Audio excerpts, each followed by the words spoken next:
Agora a gente vai chamar aqui no nosso programa o deputado Evair de Mello, que também está presente, vai participar conosco. Vamos dar as boas-vindas para ele. Eu já começo perguntando também sobre a investigação sobre o uso eleitoral dos comitês de cultura financiados pelo Ministério da Cultura. Conta para a gente aí um pouco mais sobre isso. Bom dia para o senhor, deputado.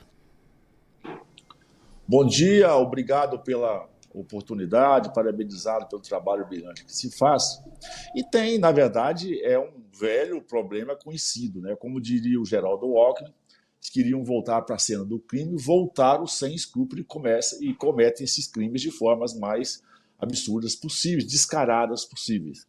Que o PT, né, e os seus puxadinhos envolvendo aí o PSB, o PDT, o PSOL, eles são especialistas em usar a máquina pública para seus interesses eleitorais. Isso é público, é conhecido, inclusive está no currículo deles. Aqueles que votaram, né, no Barrabás, no presidente Lula, deveriam saber que estavam contratando autorização para que voltasse os esquemas de corrupção.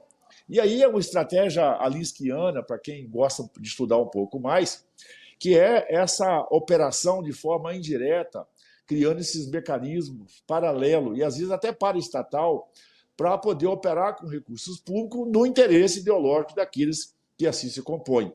Né? Quem leu minimamente Saul Alice, que sabe que ele é o grande estrategista que a esquerda adotou, né? Ele realmente, lá no seu Manual dos Radicais, já falava por isso. Quando você não consegue tomar o poder de forma direta, você arruma uma forma indireta. E essa forma indireta, que o PT se especializou em usar e a esquerda usa muito bem, são os chamados movimentos sociais, são as ONGs, são as fundações, são tantos outros institutos, e a criação exagerada desses conselhos. Tudo se cria um conselho. Por quê? A esquerda não conseguiram ter a maioria nas câmaras de vereadores, na Assembleia Legislativa ou no Congresso Nacional, cria-se conselho para tudo. E parece muito bonito, né? É a oportunidade que a sociedade civil tem de participar dos programas. Tudo é muito lindo, é muito bonito, é bem pensado. Tem até uma certa comoção popular quanto à importância desses conselhos. Na verdade, é preciso esclarecer que isso é uma estratégia planejada, eu disse anisquiana, bem pensada para poder fazer de forma indireta a apropriação da máquina pública e do poder. Esse caso da cultura se soma a tantos outros casos de forma escancarada, de onde, via esse comitê, o Ministério da Cultura contrata uma ONG, essa ONG, aparentemente, para fazer obras, peças culturais, ações culturais no estado do Amazonas. Mas é claramente uma estratégia de forma indireta de reunir os amigos, trabalhar para os amigos em benefício para os amigos. Nós acompanhamos tanto a matéria que saiu em primeira mão no Estadão, já fazíamos parte dessa denúncia, e agora estamos indo nas instâncias da Procuradoria, da AGU, ou seja, para quem passar perto, eu estou entregando a denúncia, porque é inadmissível que a gente continue tendo essas operações ilícitas com recurso público. Estamos falando de 58 milhões de reais. Mas aí a gente pode falar aqui dos planos previdenciários, dos usos das estatais, da Itaipu. Então, esse é mais um escândalo, né, que tem aí todos os comprovantes possíveis. Esperamos que a justiça realmente possa exercer, porque é um absurdo essa estratégia. Eu volto a dizer, essas ONGs, esses comitês, esses conselhos, nada mais é do que uma estratégia planejada e pensada para, de certa forma, ocupar o poder. Né? E aí, depois, grande parte delas, inclusive, não passam para a validação do nosso legislativo. É por isso que as nossas câmaras de vereadores, a cada ano que passa, ela é questionada quanto à sua existência. Por quê? As competências municipais, muitas competências de decisões municipais, né, foram atribuídas a esses conselhos. E você pode olhar que a ampla maioria de ocupação desses conselhos é ligada ao serviço público, dessas classes ideológicas, mais ligado à esquerda. É uma estratégia que eles têm. Não ganham eleição, criam um conselho, criam um comitê. E aí, de uma forma legal, repassam esse recurso de forma indireta, é uma pirâmide que eles montam. Na verdade, a pirâmide que eles montam é um grande esquema para roubar, para beneficiar os seus próprios. Um exemplo típico disso é a Marina Silva. A Marina é uma grande especialista nessa coisa de ONG, a Marina é uma refém de ONG, são as ONGs que financiam a Marina, e tem um discurso bonito, né? Se olhar o texto, ele é muito bonito, mas claramente a gente sabe que é um movimento político, ideológico, para poder fazer a manutenção do poder. Então, esse é mais um escândalo que se soma e a gente espera que os órgãos de controle possam realmente verificar, porque são 58 milhões de reais destinado a uma ONG, claramente direcionado para fazer um trabalho claramente direcionado em favorecimento dos candidatos da esquerda do PT daquele estado. Bom dia, deputado. Um prazer falar com o senhor. Bom dia. Queria abordar a manifestação do dia 16 de março, mas antes disso, que aliás promete ser histórica e emblemática no estado do Rio de Janeiro, mas antes disso queria saber do senhor o seguinte: a alta dos alimentos, a questão econômica do nosso país que vem sangrando, especialmente no bolso do brasileiro, né? Nós temos um governo federal que diz se o alface está caro, coma chicória. Nós temos um ministro da Economia que diz que não entende nada de economia e quando tinha essas provas na faculdade ele colava dos colegas. Nós temos aí uma promessa de isentar quem ganha até R$5.000 no imposto de renda, uma promessa de campanha do presidente Lula, que ele não fez 23, não fez 24, ao que tudo indica, não deve fazer esse ano. Então eu gostaria de saber do senhor, como parlamentar que está aí semanalmente na Câmara dos Deputados, diariamente articulando com a oposição, se tem alguma perspectiva minimamente positiva, assim, de que possa indicar alguma baixa na questão dos alimentos, ou também a questão desse imposto de renda aí, isentar para quem ganha até 5.000, deputado? Até por estar na presidência da Comissão de Agricultura aqui da Câmara dos Deputados, a notícia para os brasileiros, de certa forma, ela não é muito boa. Porque as premissas básicas para se baixar preço de alimento, primeiro que isso é de médio a longo prazo, e também da economia não são nada favoráveis. Explicar, né, trazer lucidez a esses fatos, dizer que a irresponsabilidade fiscal do governo fez com que voltássemos à famigerada inflação. E com ela, os consumidores estão perdendo capacidade e poder de compra. A gastança descontrolada do governo, somada à irresponsabilidade fiscal, fez com que nós tivéssemos o chamado dinheiro mais caro, ou seja, os juros voltaram. Portanto, os custos de produção foram afetados na veia, vamos dizer assim, de forma muito rápida, uma curva vertical, esse crescimento dos custos de produção, o que naturalmente reduziu a oferta de alimentos em todo o país.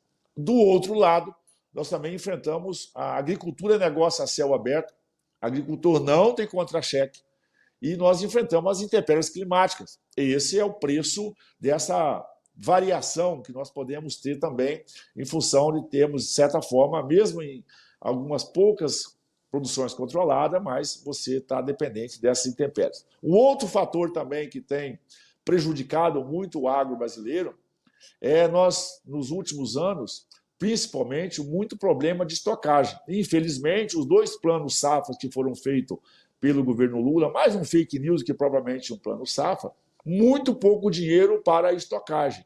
Você precisa, porque é físico, né? Alimento é físico. Você precisa de câmaras frias, você precisa de silo, você precisa de bags, você precisa de armazéns para você fazer, inclusive, uma safra reserva para até chegar à safra seguinte. Outra questão que dificultou muito a nossa vida também é que o governo, com esse aumento de combustível, ele dificultou muito a logística no Brasil. Infelizmente, nós temos dependência da logística rodoviária. A gente sabe que o governo paralisou por completo, inclusive hoje o próprio ministro está anunciando que vai suspender algumas obras rodoviárias no país. Pra você ter uma ideia, até a própria empresa que faz transporte para a Conab pediu rescisão do contrato porque não consegue atender a demanda que a Conab tem pelo custo que foi contratado. Dentro desse arranjo, quem efetivamente está prejudicado são todos os brasileiros. Está prejudicado o produtor rural brasileiro, que leva um prejuízo, e isso aumenta ainda mais o seu custo de produção. Tem um desperdício de alimento no meio do caminho, fruto da falta de energia, de logística do país, incluindo aí a armazenagem. E essa coisa do fiscal mais a gastança descontrolada que trouxe a famigerada inflação de volta. É preciso dizer, então, colocar isso muito claro, que isso está na conta do governo, essa alta de alimento. Ótimo, deputado. Eu queria que o senhor explicasse um pouquinho mais para o nosso público também sobre o seguinte: o senhor apresentou um requerimento aí ao presidente da Câmara pedindo a convocação do recém-impossado ministro da Saúde, Alexandre Padilha, que estaria dentro aí de um lobby chinês da saúde. Explica para a gente quão grave é isso e quais são os absurdos encontrados aí nessa relação com essa entidade chinesa. o PT e o Padilha têm um histórico de envolvimento com coisas ocultas nas operações do poder, não é novidade para ninguém. Eu volto a dizer, eles voltaram para ser do crime de uma forma tão descarada que eles já não escondem mais. É inadmissível que o ministro de Relações Exteriores, aonde eles, ações institucionais, desculpa, onde o Padilha estava, um homem que despacha no gabinete da presidência da República, tem um envolvimento direto com uma associação que tem interesse em negócios para com o governo. E a gente sabe, os chamados lobistas, mas isso está tão descarado agora que o Padilha decidiu a ser um lobista tendo um cargo ao lado da presidência da República, ou seja, o Palácio do Planalto está envolvido nisso. O esquema não é um esquema isolado do Padilha. Pode ter certeza que o presidente o Lula está sabendo disso, né? A Gleisi Hoffmann está sabendo disso e são coniventes com isso. Nós já denunciamos, inclusive, o envolvimento deles com as Farc colombianas, com os movimentos revolucionários da América Central, que tinha muito dinheiro internacional nas campanhas do PT e da esquerda aqui no Brasil. A USAID acabou confirmando isso, ou seja, esse mecanismo, essa inteligência, ele tem uma inteligência internacional. É por isso que o próprio PT e o MST fizeram palavras de solidariedade ao Hamas e ao Hezbollah. E, claro, com o regime chinês, a gente sabe que tem uma complacência. O Brasil deve ter relações com a China comerciais.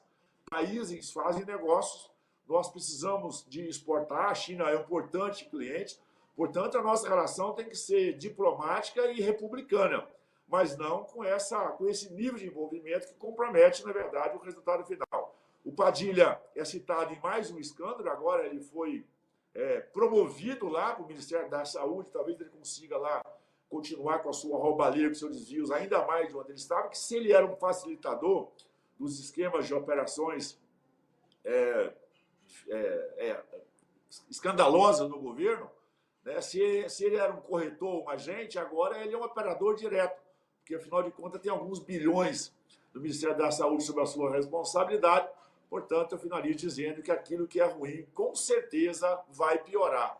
O PT voltou com a ânsia da corrupção, perdeu completamente o escrúpulo. Eles nunca tiveram, mas agora, como diz lá na roça, perderam a vergonha na cara, né? Estão enfiando os dois pés na corrupção. A gente jamais imaginaria. Corrupção, inflação, a gente não ia conviver mais no país. Mas o governo do PT, que gosta tanto de pobre, que está aumentando o número deles. Porque quem era pobre está ficando miserável e quem era minimamente aí classe média, capacidade de consumo, também está se tornando pobre. Porque o próprio Lula já disse, quem melhorar de vida não vota mais neles. Portanto, esse discurso também que se faz aí da isenção do imposto de renda, para mim é mais uma falácia.